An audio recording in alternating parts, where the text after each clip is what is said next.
Assalamualaikum warahmatullahi wabarakatuh. Innal hamdalillah nahmaduhu wa nasta'inuhu wa nastaghfiruh wa na'udzu billahi min syururi anfusina wa min sayyiati a'malina. Jamaah, hari ini saya akan membuka kajian yang pertama yang akan kita bahas, yaitu seputar hadis-hadis Rasul sallallahu alaihi wasallam dari kitab Mukhtarul Ahadits An-Nabawiyah karya Ahmad Al-Hashimi. Ini beliau adalah berjuluk Sayyid. Artinya kitab ini adalah ditulis dan dikumpulkan, hadis-hadisnya dikumpulkan oleh seorang As-Sayyid Ahmad Al-Hashimi, seorang guru besar dari Al-Azhar University yang ada di Kairo sana. Kemudian beliau adalah termasuk ulama yang luar biasa dalam keilmuan hadis, sehingga hadis-hadis yang ada di sini rata-rata diambilkan dari kitab-kitab yang mukhtarah, yang sahihah, yang benar-benar kredibel, yang dapat dipertanggungjawabkan keabsahannya. Baik hadirin yang dimuliakan Allah Subhanahu wa taala, hadis pertama adalah harful hamzah, karena metodologi dari kepenulisan kitab ini yaitu dengan memuat hadis-hadis yang berupa huruf abjad. Yang pertama dari hadis alif. Bismillahirrahmanirrahim. Qala Rasul sallallahu alaihi wasallam, ati babal jannati yaumal qiyamati.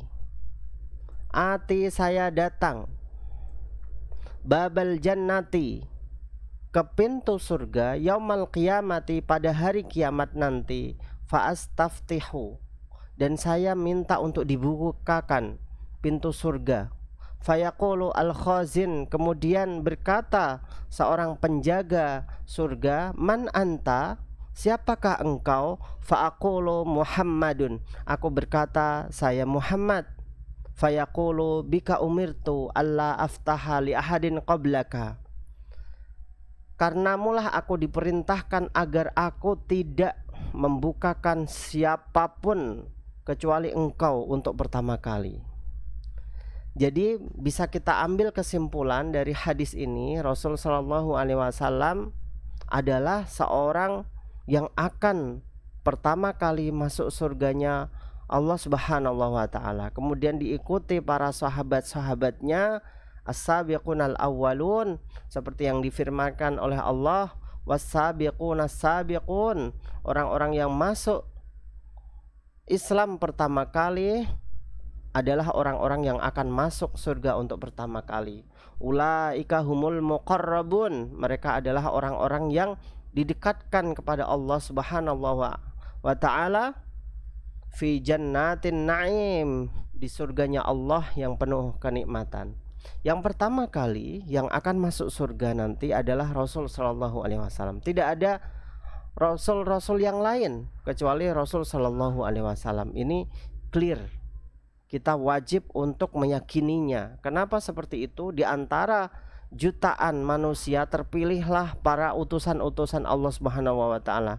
Di antara ratusan bahkan ribuan utusan Allah Subhanahu wa taala terpilihlah 5 ulul azmi, ya, yaitu Nuh, kemudian Isa, Musa, dan Nabi Muhammad sallallahu alaihi wasallam termasuk adalah ulul azmi. Dan di antara 5 ulul azmi tersebut, Rasul sallallahu alaihi wasallam terpilih sebagai utusan yang paling mulia di antara utusan-utusan yang lain dari ulul azmi. Ini menunjukkan Rasul sallallahu alaihi wasallam adalah seorang utusan yang paling mulia, manusia yang paling mulia yang pernah menginjakkan kaki di muka bumi ini. Yang bisa kita ambil yang kedua, bahwa beliau adalah bersifat tawadhu. Kenapa seperti itu? Meskipun beliau adalah makhluk paling mulia di antara ciptaan Allah Subhanahu wa taala yang lain, beliau tidak mengatakan saya adalah Nabi Muhammad sallallahu alaihi wasallam. Tidak. Beliau cukup mengatakan ana Muhammad, saya adalah Muhammad. Ini menunjukkan ketawaduan beliau yang luar biasa, rendah hati dari seorang utusan Rasul sallallahu alaihi wasallam Muhammad. Ini luar biasa. Dan ini harus kita ambil. Jangan sampai kita menjadi seorang umat yang sombong. Karena orang yang sombong itu balasannya adalah di neraka. Kita masih ingat bagaimanakah kesombongan para iblis ketika diminta oleh Allah Subhanahu wa taala untuk bersujud kepada Adam, fasajadu illa iblis. Mereka itu para malaikat bersujud kecuali iblis. Aba wastakbara wa kana minal kafirin. Dan tentunya iblis adalah orang-orang yang kafir. Kenapa seperti itu? Karena mereka adalah orang-orang yang membangkang dari Allah Subhanahu wa taala, dari perintah Allah Subhanahu wa taala. Jamaah yang dimuliakan Allah Subhanahu wa taala, bahwa yang kedua yang bisa kita ambil kesimpulan adalah bika umirtu alla aftaha li ahadin qablaka. Tidaklah pintu surga itu dibuka kecuali pertama kali adalah untuk Rasul sallallahu alaihi wasallam. Semoga kita termasuk hamba Allah yang didekatkan atau masuk golongan beliau, masuk surga bersama beliau. Amin ya rabbal alamin. Caranya kalau ingin dekat dengan Rasul, banyaklah sholawat. Setiap malam kelahiran beliau, malam Senin ataupun malam Jumat, kita disunahkan oleh Rasul sallallahu alaihi wasallam untuk bersolawat kepada beliau. Hadis yang kedua yang ingin saya sampaikan, i'til ma'ruf wajtanibil munkar. Datangkanlah atau sampaikanlah hal yang ma'ruf wajtanibil munkar, dan jauhilah kemungkaran, kemaksiatan. Wangdur ma yu'jibu udunaka ayyaqula lakal qaumu idza qumta min indihim fa'tihi wangduril ladzi takrahu ayyaqula lakal qaumu idza qumta min indihim fajtanibhu. Lihatlah apa-apa yang telah ditakjubkan, yang membuat dirimu dan telingamu itu takjub kepadanya atas apa yang dikatakan oleh kaummu. Jadi apa saja yang membuat dirimu kaget ya atas perkataan kaummu, maka jauhilah perkataan tersebut atau perbuatan tersebut. Karena ini berbahaya sekali. Orang-orang bisa mengeluh-elukan kita atau mencaci maki kita gara-gara perbuatan kita. Wangdur ladzi takrahu ayyaqulal qaumu idza qumta min indihim fajtanibhu. Dan lihatlah jika memang kaum itu benci terhadap kita, apa yang telah kita lakukan, maka kita harus menjauhinya. Apa yang dibenci oleh kaum kita, masyarakat kita, termasuk adalah perbuatan-perbuatan yang buruk yang harus kita jauhi. Ini diriwayatkan oleh Al-Jamaah, artinya diriwayatkan hadis ini dari berdasarkan jamaah banyaknya sahabat-sahabat yang mendengar ketika waktu itu. Artinya Rasul tidak menyampaikan kepada seorang sahabat saja, tapi diriwayatkan jamaah sahabat-sahabat yang lain juga mendengarkannya. Hadis yang ketiga, afatul ilmi an-nisyan.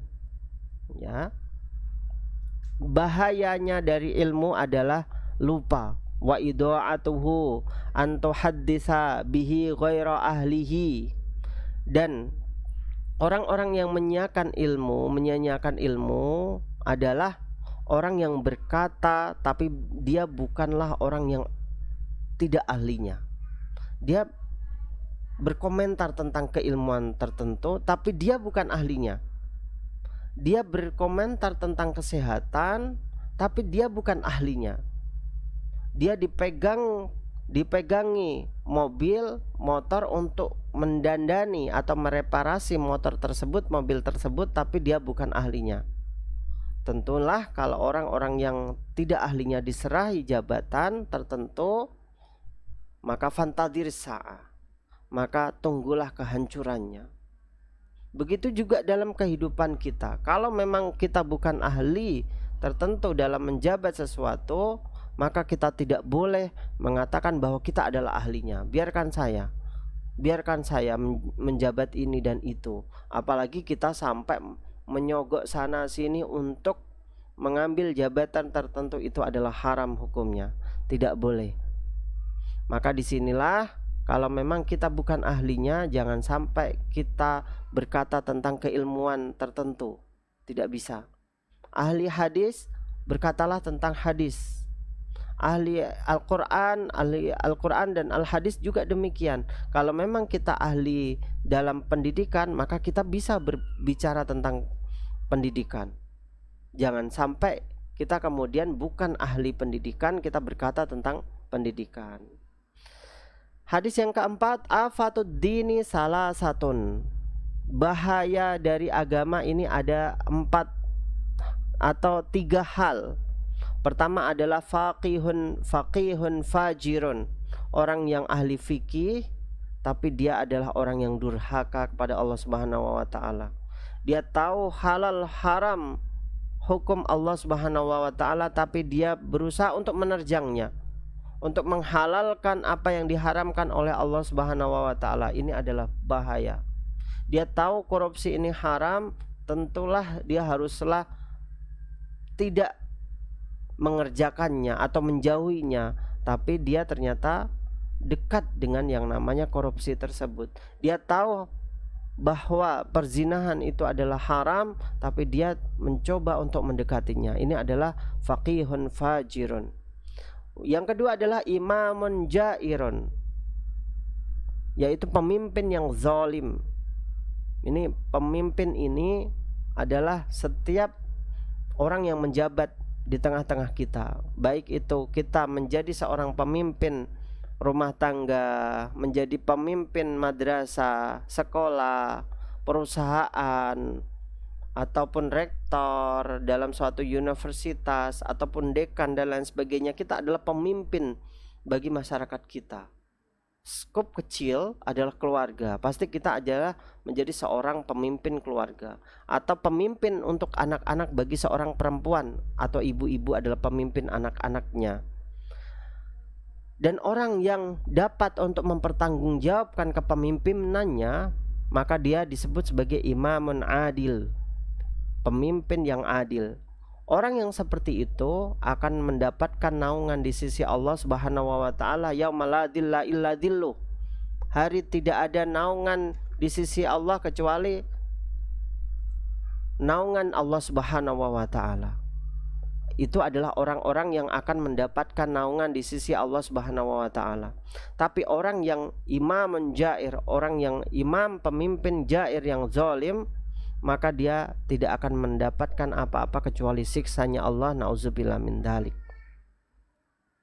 Kita ingat banyak pemimpin di masa Rasul sallallahu alaihi wasallam. Ada Umar bin Khattab, seorang pemimpin yang sangat adil, yang berlaku adil terhadap siapapun, baik itu muslim ataupun non muslim.